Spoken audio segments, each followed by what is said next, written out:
It's communism versus democracy. And for America, we shall launch a docking module into space. Okay, stand by for final status check. Booster, go. Retro, go. Vital, go. Guidance, 7, 9. Here we go again. Stand by one. Surgeon, go. Go. GC, go. HV guidance. 3, 2, go. Flight 1. Capcom, we're go. And for once, it didn't explode. Nice blue and green bar. Thank goodness. We're gonna skip over some of these by pressing my left mouse button. And find out on step 4. The docking module had to go against a 96. Welp. That's a failure. But fortunately, no prestige lost. 67. Now we're getting to the Vietnam War. Good evening. Developments in the news today. A new rocket engine was rolled out today for a public viewing. This prototype will help the United States in getting a man on the moon. And that's the news. I'm Carter Walkwright. Did I mention Middle East is still messed up?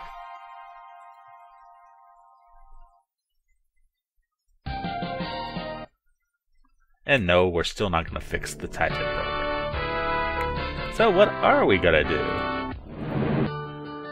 We're going to sign people into the Gemini program. That's what we're going to do. Wow, Earl's been here for 15 seasons. Wow. Usually they return somewhere around 8 to 12 if they stay satisfied. But more importantly, I'm going to have to sign teams for the Gemini program. One moment. And we're back here. Against better judgment, I'm going to go ahead and fix one of these launch pads.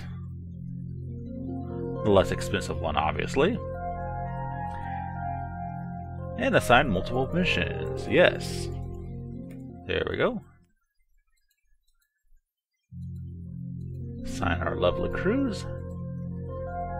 And assign a second mission to do the exact same thing.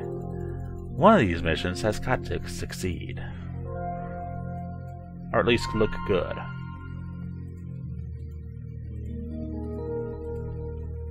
Because we really don't have any danger against it.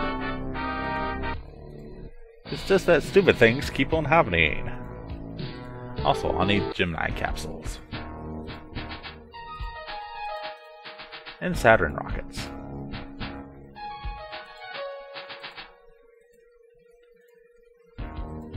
And some docking modules will be nice, but I can repurchase those later.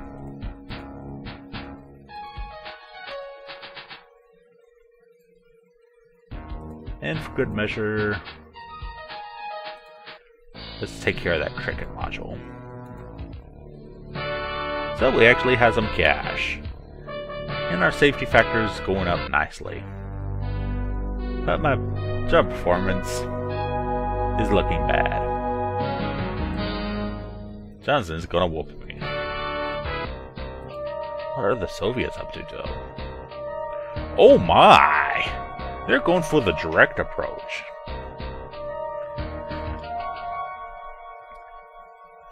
Which is not to be confused with the historical approach. The direct approach is doing... well, my equivalent would be using the Nova rocket and the Jupiter spacecraft. That way they don't have to deal with the trouble of docking or lunar modules. But they're very expensive to research and to start out with. And pretty risky too. It does cut down on a few of the steps though. So that's probably why we haven't heard anything from the Soviets. Usually they try a historical or a EOR or a LOR different types of ways you can land on the moon. Earth orbital or lunar orbital. The Soviets also has a Soyuz program, which involves their Booster C, which is unique to the Soviets. But we don't care about the Soviets. We care about the Americans. See, I have points. They don't.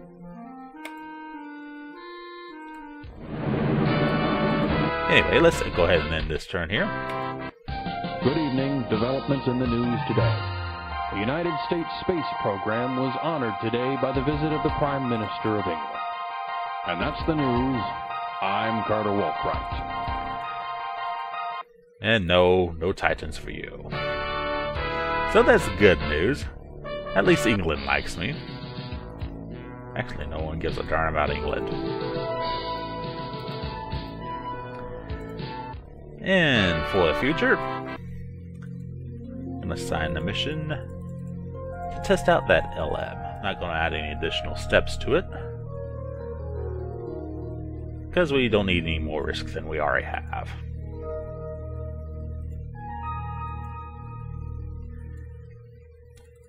And it'd probably be a good idea to get a lunar flyby. Get an idea of what the moon looks like. And some soft spots to land.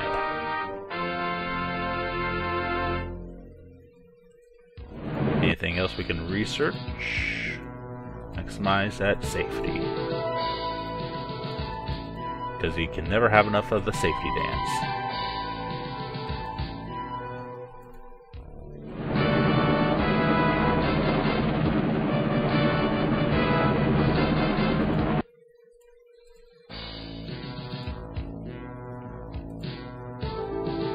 Assign that. Doesn't matter. Assign that. Doesn't matter.